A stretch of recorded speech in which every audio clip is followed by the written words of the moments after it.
क्या माँ ही एक नाबालिग बेटी की अजानत की हकदार है?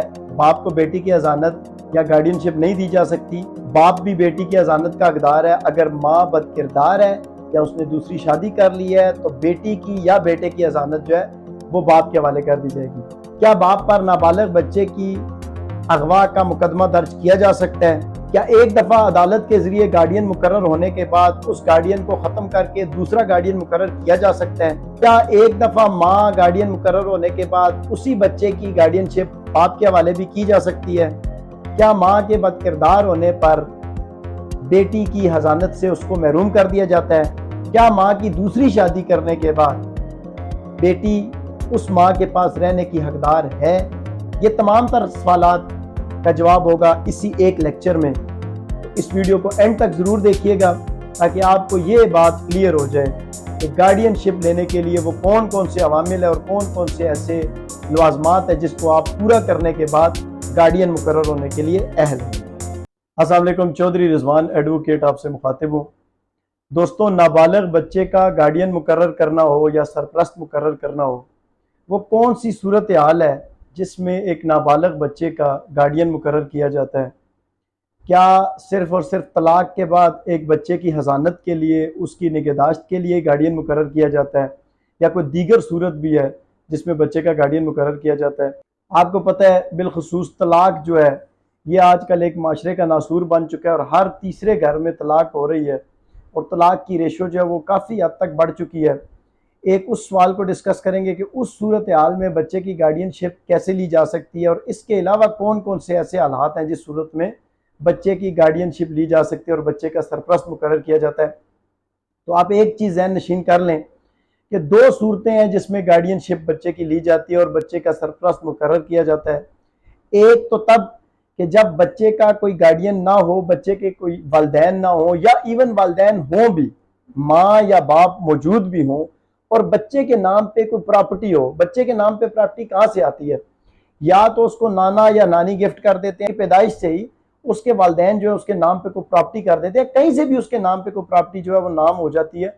तो उस सूरत में बच्चे की जो प्रॉपर्टी होती है, जो नाबालिग बच्चा होता है, जो 18 साल से कम उम्र का बच्चा होता है या 21 साल से कम उम्र का बच्चा होता है, तो उसकी प्रॉपर्टी की केयर एंड मेंटेनेंस के लिए गार्डियन जो है वो बनना बहुत ज़रूरी होता है। और दूसरी सूरत होती है बच्चे की ज़ाती निगहदाश्त, बच्चे की ज़ाती हज़ानत के लिए गार्डियन मुकर्रर करना है। वो कब होता है, वो कब ज़रूरत पेश आती है? या तो बच्चे के वालिदैन वफात पा जाएं या बच्चे के वालिदैन में से एक का जो है वो फोत हो जाए या दोनों फोत हो जाए या एक फोत हो जाए, वालदा या वालिद फोत हो जाए या दोनों के माबैन जो है वो सेपरेशन हो जाए, तलाक हो जाए, जैसे कि आजकल ये चल रहे हैं। तो उस सूरत में गार्डियनशिप लेना बच्चे की बहुत ज़रूरी होता है। ज़हरी बात है, अगर बच्चे को अब्रॉड लेके जाना होता है, बैरून मुल्क सफ़र करवाना होता है या दीगर ऐसे कई मामलात है, पाकिस्तान के अंदर भी अब कई ऐसे अदारे हैं, अगर आप उसमें बच्चे को किसी स्कूल में इंटर करवाना चाहते हैं या और कई ऐसे मामलात हैं, उसमें बच्चे की गार्डियनशिप जो है वो लेना बहुत ज़रूरी है। अगर एक उसमें से मौजूद नहीं है, वालिद या वालदा या दोनों मौजूद भी हैं, तो प्रॉपर्टी है या कुछ और इस तरीके से, तो इस सूरत हाल में गार्डियनशिप लेना ज़रूरी है। दूसरे नंबर पर वो कौन से तरीके कार हैं जिस तरीके के कार के तहत एक नाबालिग का गार्डियन मुकर्रर हुआ जा सकता है, सरपरस्त मुकर्रर हुआ जा सकता है?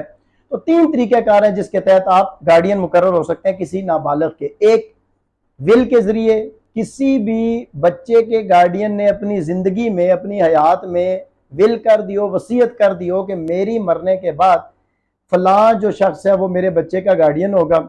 या अगर उस बच्चे के नाम पे कोई जायदाद है तो उस बच्चे की उस जायदाद का भी गार्डियन होगा और उस बच्चे की निगहदाश्त का भी गार्डियन होगा। वो सर्कमस्टांसिस, वो जितने भी हालात होते हैं वो वहाँ पर मेंशन कर देता है। या किसी ऐसी दस्तावेज के जरिए, कोई तहरीरी दस्तावेज होगी, कोई ऐसा डॉक्यूमेंट होगा उसके जरिए। और तीसरे नंबर पर बजरिए कोर्ट, अदालत के जरिए गार्डियन मुकर्रर हुआ जा सकता है।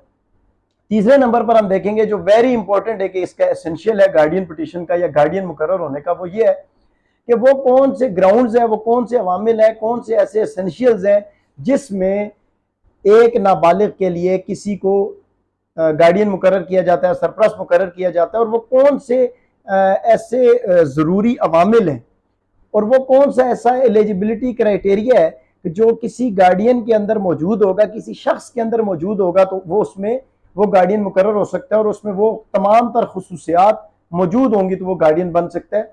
तो हम देखते हैं कि अदालत किन सूरतों में गार्डियन मुकर्रर करती है और कौन कौन से अवामिल को जेर बहस लाते हुए गार्डियन मुकर्रर करती है। ये एक वेरी इंपॉर्टेंट इसका एसेंशियल है। इसमें सबसे पहले जो अदालत देखती है वो है वेलफेयर ऑफ माइनर। ये आपने इस मेरे पूरे लेक्चर में इस एक पॉइंट को माइंड में रखना है कि किसी भी सूरत में अगर किसी शख्स के पास उस बच्चे की जिसका गार्डियन मुकर्रर हो रहा है बंदा कोई दूसरा, और वो शख्स उसकी वेलफेयर अच्छे तरीके से नहीं कर सकता, तो अदालत कभी भी उसको गार्डियन मुकर्रर नहीं कर सकती, इवन वो उसकी माँ ही क्यों ना हो या बाप ही क्यों ना हो।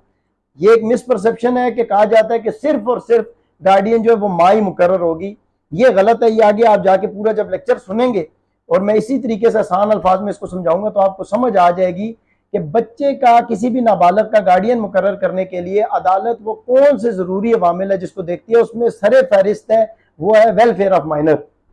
दूसरे नंबर पर रिलीजियस ग्राउंड्स पे बच्चे की गार्डियनशिप मुकर्रर की जाती है, बच्चे का मजहब देखा जाता है। तीसरे नंबर पर बच्चा देखा जाता है वो किस मुल्क से है। अगर वो बच्चा पाकिस्तान से बाहर का है, याद रखें पाकिस्तान से अगर वो बाहर है, इंग्लैंड का है, अमेरिका का है, इंडिया का है, या किसी भी जगह के बच्चे की जो है वो पैदाइश है और बच्चा उस मुल्क से है और उसकी गार्डियन पिटीशन यहाँ पर फाइल की गई और उसकी गार्डियन पिटीशन या गार्डियन मुकर्रर उसका पाकिस्तान से किया जाएगा, तो सबसे पहले उसका मुल्क देखा जाएगा कि वो किस मुल्क से बिलोंग करता है।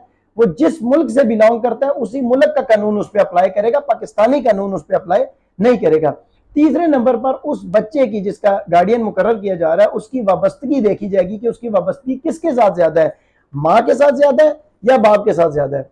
तो जिसके साथ उसकी वाबस्तगी ज्यादा होगी अदालत उसको गार्डियन मुकर्रर कर देगी। इवन हमने कोर्ट्स में यह देखा है कि माँ और बाप के अलावा नाना या दादी को दे दी जाती है गार्डियनशिप उस बच्चे की। क्यों? उस बच्चे की जो वाबस्तगी है वो नाना या दादी के साथ है, दादा या दादी के साथ है।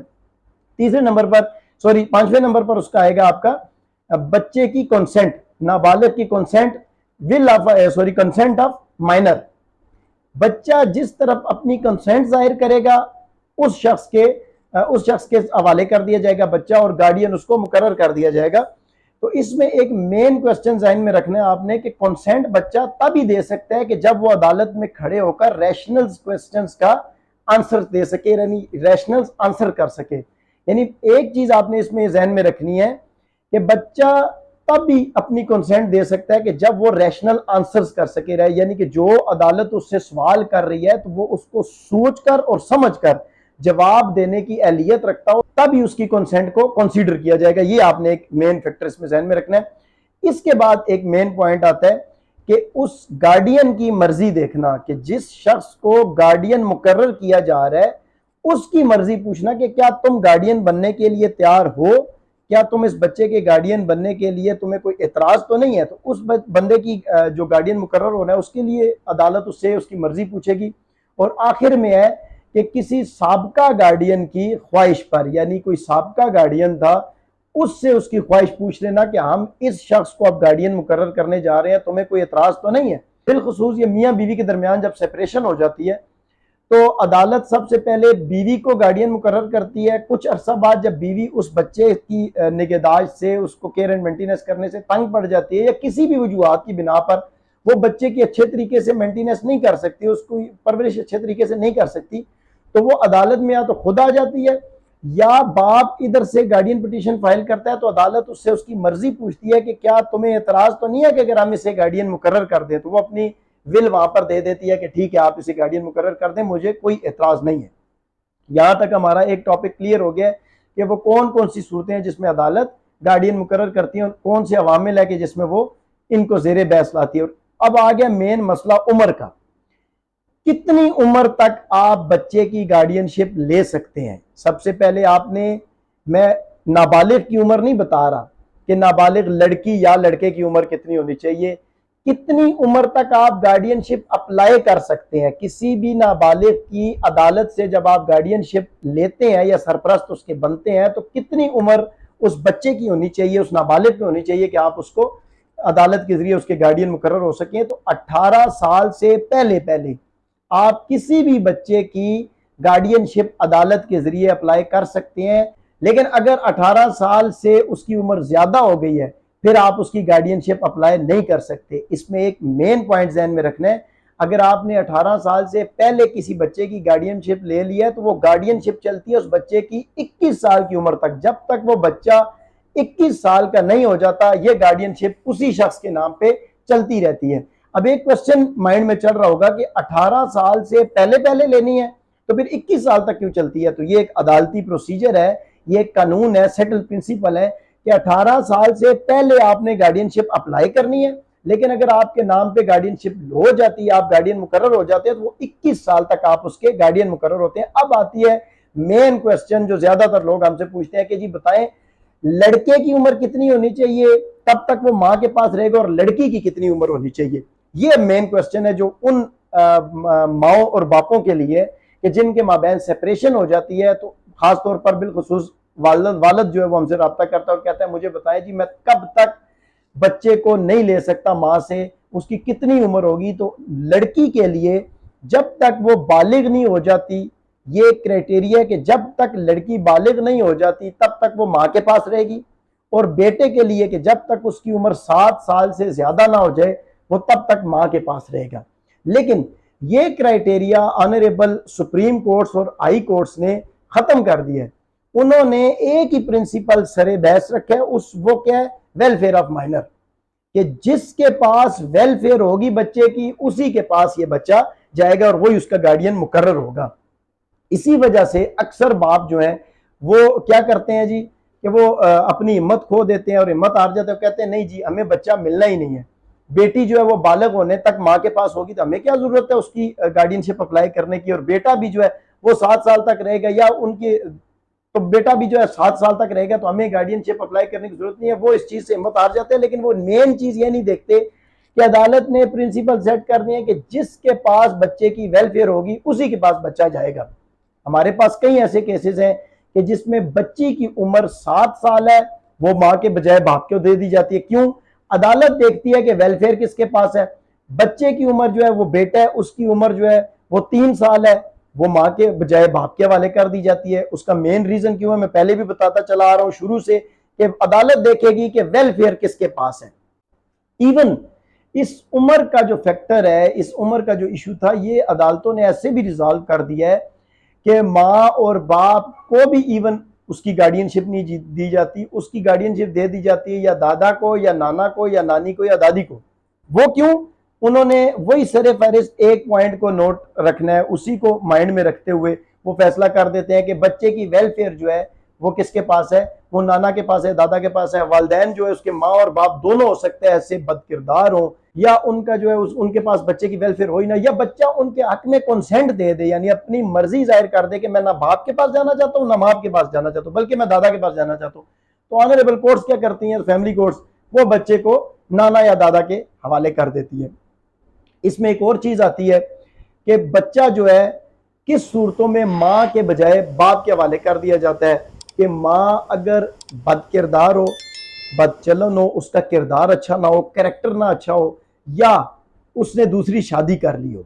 2019 MLD 753 ये ऑनरेबल सुपीरियर कोर्ट्स ने इसमें एक प्रिंसिपल सेट किया है कि अगर माँ बदकिरदार है या उसने दूसरी शादी कर ली है तो वो बच्चे की गार्डियनशिप से महरूम हो जाती है, उसकी अजानत से महरूम हो जाती है, वो सरप्रस्त मुकर्रर नहीं हो सकती। लेकिन दूसरी जानिब ऑनरेबल सुप्रीम कोर्ट एक और अपनी जजमेंट देती है 2023 MLD 2018, उसमें वो अपना एक प्रिंसिपल सेट करती है कि इवन अगर माँ दूसरी शादी कर भी लेती है फिर भी वो बच्ची की हजानत से उसको महरूम नहीं किया जा सकता है, वो नाबालिग बच्ची की हजानत कर सकती है, उसकी गार्डियन मुकर्रर हो सकती है।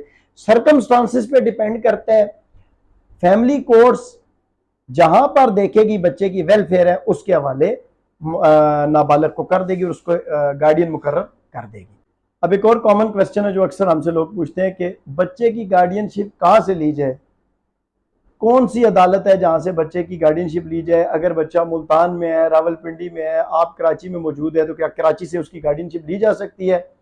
अगर आप सरगोदा में बैठे हुए हैं तो क्या रावलपिंडी से उसकी गार्डियनशिप ली जा सकती है? तो एक चीज़ आपने जहन में रख लेनी है कि तो मैं पहले भी एक बता चुका हूँ कि बच्चे की गार्डियनशिप जो है 2 सूरतों में ली जा सकती है, या बच्चे की अपनी ज़ाती अजानत के लिए, या अगर बच्चे के नाम पे कोई जायदाद है तो उसके लिए। 2 सूरतों में आपने 2 अदालतों से उसकी अजानत ले सकते हैं, या उस अदालत से जहां पर बच्चे के नाम पे जो ज़मीन जायदाद मौजूद है वो जिस जगह पर मौजूद है उस अदालत से, या बच्चा जहां पर खुद रह रहे हैं, 2 जगहों से आप उसकी जायदाद ले सकते हैं। इसके बाद हमारा आता है जी कि लड़की की अजानत किस सूरतों में ली जा सकती है और उसके लिए कौन कौन से ऐसे एसेंशियल हैं जो ज़रूरी होते हैं। तो लड़की के लिए आपने माइंड में रखना है कि लड़की को उसी कस्टम्स के मुताबिक, उसी रस्म रवाज के मुताबिक अदालत डिसाइड करेगी कि जिस खानदान में वो पैदा हुई है। यानी कि अगर वो बलोच फैमिली से तल्लक रखती है तो जो बलोच के कस्टम्स हैं, जो ट्रेडिशंस हैं, जो उसके रस्म रवाज हैं, उसी के मुताबिक वो डिसाइड करके वो गार्डियनशिप, उसमें गार्डियन मुकर्रर किया जाएगा। अगर वो पठान फैमिली से बिलोंग करती है तो पठान फैमिली के जितने ट्रेडिशंस हैं, जितने उसके रस्म रवाज हैं, उसके मुताबिक बच्ची को जो है गार्डियन मुकर्रर करके उसके हवाले कर दिया जाएगा जो उसके गार्डियन मुकर्रर होने के अहल है। वो कौन सी सूरत हाल है जिसमें अदालत गार्डियन मुकर्रर करने से इनकार कर देती है, गार्डियन मुकर्रर नहीं करती? अगर ऐसी नाबालिग लड़की जिसकी शादी हो चुकी है और उसका शोहर मौजूद है, उसकी गार्डियनशिप तब तक अदालत नहीं दे सकती जब तक उसका शोहर मौजूद है, क्योंकि शोहर की मौजूदगी में किसी दूसरे शख्स को गार्डियन मुकर्रर नहीं किया जा सकता। दूसरे नंबर पर अगर उसका बाप मौजूद है तो तब उसको गार्डियन किसी दूसरे शख्स को मुकर्रर नहीं किया जा सकता। तीसरे नंबर पर उस जायदाद के लिए गार्डियन मुकर्रर नहीं किया जा सकता जो अदालत की जेर निगरानी दे दी जाती है या अदालत उसको अपनी कस्टडी में लेती है। कोई ऐसी लावारस जायदाद है जिसका कोई शख्स जो है वो मौजूद ना था, बाद में उसका कोई गार्डियन उसका कोई मालिक निकल आता है, तो वो पता चलता है कि किसी माइनर के नाम पे है, तो वो अदालत जो है अपनी कस्टडी में ले लेती है उस जमीन को। तब तक उसका गार्डियन मुकर्रर नहीं होगा उस नाबालिग का जब तक वो जायदाद अदालत के जिम्मे है।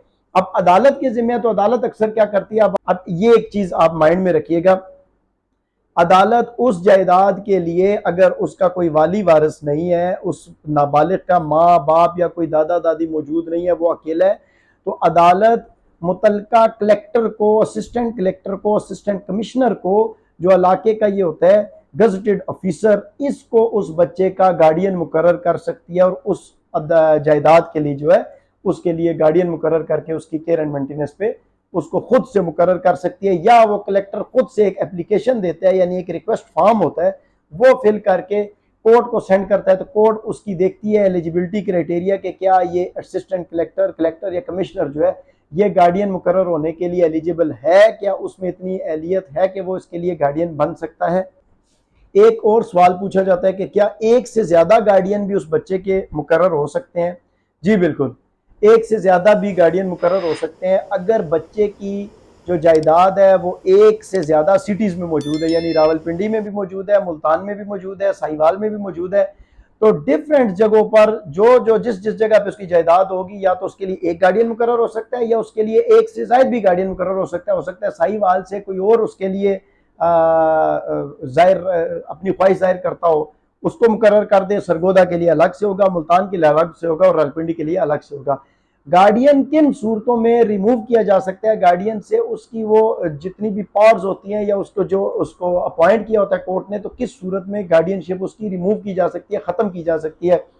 सबसे पहले आपने ये देखना है कि अगर उस शख्स का जो मफाद है वो उस नाबालिग के अगेंस्ट हो जाता है, यानी अगर उस बच्चे की कोई जायदाद है और वो जो शख्स गार्डियन मुकर्रर होता है उसने उसके अगेंस्ट उसका मफाद हो गया है, उसने उस लालच आ गया उसके अंदर, और वो उस जायदाद के जो है उसके लिए उसके अंदर एक लालच और गिरड आ गई है और वो उसके लिए बच्चे के मफाद के अगेंस्ट हो गया, तो उसको ख़त्म कर दिया जाता है। या वो बच्चे का दुश्मन बन जाता है, या उस प्रॉपर्टी के लिए उसको कोई लालच, या वो शख्स जो है वो मुजरम बन जाता है, किसी भी मुकदमा में वो मुजरम हो जाता है। तब उस सूरत में आपने अक्सर देखा होगा कि और मैं आपको बल्कि इस पे सुप्रीम कोर्ट के, ऑनरेबल सुप्रीम कोर्ट की जजमेंट भी कोट करता हूं कि उसमें बाप जो है वो किसी मुकदमा में मुजरम ठहराया गया, तो उस सूरत में अदालत ने जो है उसकी गार्डियनशिप जो है कैंसिल कर दी और उसको किसी दूसरे शख्स के नाम कर दिया। यानी कि जो शख्स जिस पे कोई मुकदमा है या वो मुजरम ठहराया गया है तो उसके बाद उसको गार्डियनशिप का वो एल नहीं रहता। इसके अलावा अगर वो अपनी ड्यूटी परफॉर्म करने में फेल हो गया, कोई भी उसके जिम्मे ड्यूटी लगाई गई थी या उसके जिम्मे जायदाद की ड्यूटी थी या उसके जिम्मे कोई उसकी जाती निगहदाश्त की ड्यूटी थी, उसमें वो फेल हो गया, तो उसको उस सूरत में ख़त्म कर दिए जाते हैं उसकी गार्डियनशिप। और तीसरे नंबर पर आपकी आखिर में आती है इंसॉल्वेंट हो गया, दिवालिया हो गया वो शख्स, तो उसकी गार्डियनशिप जो है वो कैंसिल कर दी जाती है।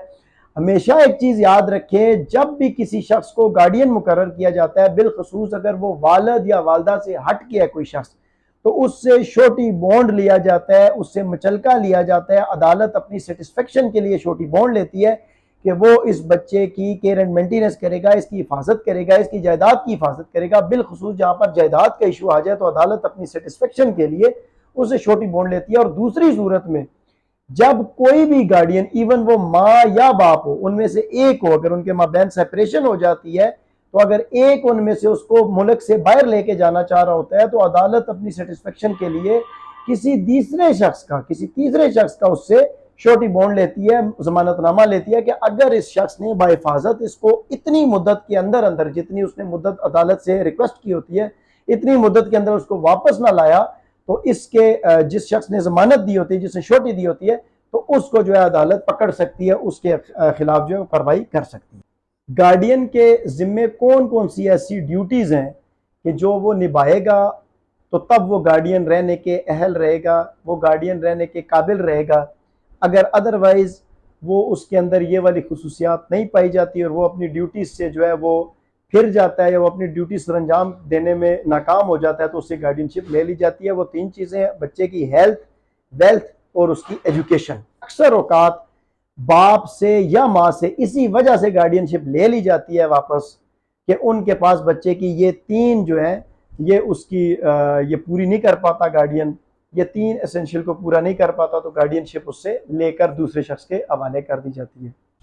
अपने माइंड से एक बात बिल्कुल निकाल दें कि बच्चे की उम्र को देखकर या बच्ची देखकर, लड़की देखकर उसको माँ के हवाले कर दिया जाता है। मैं बार बार एक बात कह रहा हूँ कि बच्चे की वेलफेयर देखकर अदालत जो है उसकी गार्डियन मुकर्रर करती है। इसके बाद एक मेन जो क्वेश्चन है, बल्कि क्यूरी है, एक मसला बन चुका है सोसाइटी का, कि जब से तलाक की रेशो में इजाफा होता जा रहा है, मियाँ बीवी में तलाक हो जाती है तो बच्चा सफ़र करता रहता है, या उसकी गार्डियनशिप जो है माँ को दे दी जाती है या बाप को दे दी जाती है। तो उस सूरत में क्या जो दूसरा शख्स होता है वो विजिटेशन का राइट रखता है या नहीं रखता, यानी उससे मुलाकात का राइट रखता है बच्चे से या नहीं रखता? अगर माँ को गार्डियनशिप दे दी तो क्या बाप को मुकम्मल तौर पर उस बच्चे से जो है वो ख़त्म कर दिया जाता है, उसकी मुलाकात भी इवन ख़त्म कर दी जाती है? तो बिल्कुल ऐसा नहीं है। अगर उसकी गार्डियनशिप माँ को दे दी गई है तो बाप को इवन उसकी विजिटेशन घर पर देना, घर पर उसकी मुलाकात करवाना, ये माँ की जिम्मेदारी है। 2018 SCMR 1991 सुप्रीम कोर्ट की एक मेन जजमेंट है, उसमें एक सेटल प्रिंसिपल है, बल्कि उसमें उन्होंने शेड्यूल मुकर्रर कर दिया है उन बापों के लिए जो नॉन कस्टोडियल है, यानी उनके पास बच्चों की कस्टडी तो नहीं है, लेकिन अदालत ने उनके लिए एक शेड्यूल मुकर्रर कर दिया है कि बच्चे की जो मुलाकात है वो अदालत के बजाय घर में की जाएगी। जितने इवेंट्स हैं, आपकी ईद उल फितर है, ईद उल अज़हा है, ईद मिलादुन नबी है सल्लल्लाहु अलैहि वसल्लम, इसके अलावा कोई बर्थडे पार्टी है, कोई उसकी चचा ताया की शादी है, तो बाकायदा कुछ ऐसे शेड्यूल होंगे जो अदालत की मर्जी से वो लेके जा सकते हैं, यानी किसी शादी वगैरह में, और बाकी सेट कर दिया जाता है शेड्यूल कि किसी भी त्यौहार पर उसको बच्चे को मुलाकात का घर में राइट दिया गया, वो बिल्कुल बाप से घर में मुलाकात कर सकता है। कि बिल्कुल ये बात नहीं आपने सोचनी कि एक माइनर को, एक नाबालिग को सिर्फ और सिर्फ माँ के हवाले किया जाएगा, बाप के हवाले नहीं किया जा सकता। तो आपने एक चीज़ ध्यान में रखनी है कि सिर्फ और सिर्फ वेलफेयर को अदालत देखती है। किसी भी सूरत में अगर माँ के पास वेलफेयर नहीं है तो वो बाप के हवाले किए जाएंगे, माँ के हवाले नहीं किए जाएंगे, या माँ और बाप दोनों के पास वेलफेयर उस बच्चे की नहीं है तो वो दोनों के बजाय किसी तीसरे बंदे को दी जा सकती है, नाना नानी या दादा दादी के हवाले। तो सबसे पहले अगर आप गार्डियन बनना चाहते हैं किसी भी नाबालिग के, तो आपने एक अपने माइंड में चीज़ रख लेनी है कि क्या आप इस अहल हैं कि आपके पास बच्चे की वेलफेयर है, क्या आप बच्चे के लिए उसकी सेहत, उसकी हेल्थ और उसकी सपोर्ट के लिए आपके पास इतना कुछ है कि आप उस बच्चे को सपोर्ट कर सकें, उसकी एजुकेशन की जितनी भी एक्सपेंसेस है वो बर्दाश्त कर सकें, और उस बच्चे की जो कंसेंट है क्या वो है आपके साथ, कि वो आपके साथ रहना चाहता है। ये सारी चीज़ें आपने माइंड में रखनी है। तो अगर आप बाप भी हैं तो आप याद रखें आप उस बच्चे की कस्टडी ले सकते हैं, उसकी गार्डियनशिप ले सकते हैं। इसके अलावा अगर आपको फैमिली लॉज के या किसी भी तरह के सिविल लॉज, फौजदारी लॉज, सर्विस मैटर्स या किसी भी तरह आपको कोई दुश्वारी पेश आ रही है, मेरा नंबर नीचे शो हो रहा है, आप कमेंट सेक्शन में भी बता सकते हैं कि हम कौन से ऐसे अपने लेक्चर्स में इम्प्रूवमेंट है, कौन से ऐसे लेक्चर्स है, कौन से ऐसे टॉपिक्स है जिसमें हम लेक्चर अपलोड करें। हम वो लेक्चर भी आपको बाकायदा तौर पर अपलोड कर देंगे। और अगर आपको कोई पर्सनली कोई इशू होता है, आप कोई मशवरा चाहते हैं, तो बाकायदा आप मुझे कॉल करके वो मशवरा ले सकते हैं। इसी तरह की कानूनी रहनुमाई और लेक्चर्स के लिए और ऐसे कानूनी टॉपिक्स कि जो हमारे रोज़मर्रा के माशरे में आम हो चुके हैं और जो ऐसे मसाइल हैं कि जिन पर बात करना ज़रूरी है, वो देखने के लिए हमारा चैनल सब्सक्राइब करें, लाइक करें। अपना बहुत सा ख्याल रखें, अपने प्यारों का ख्याल रखें। अल्लाह हाफिज़।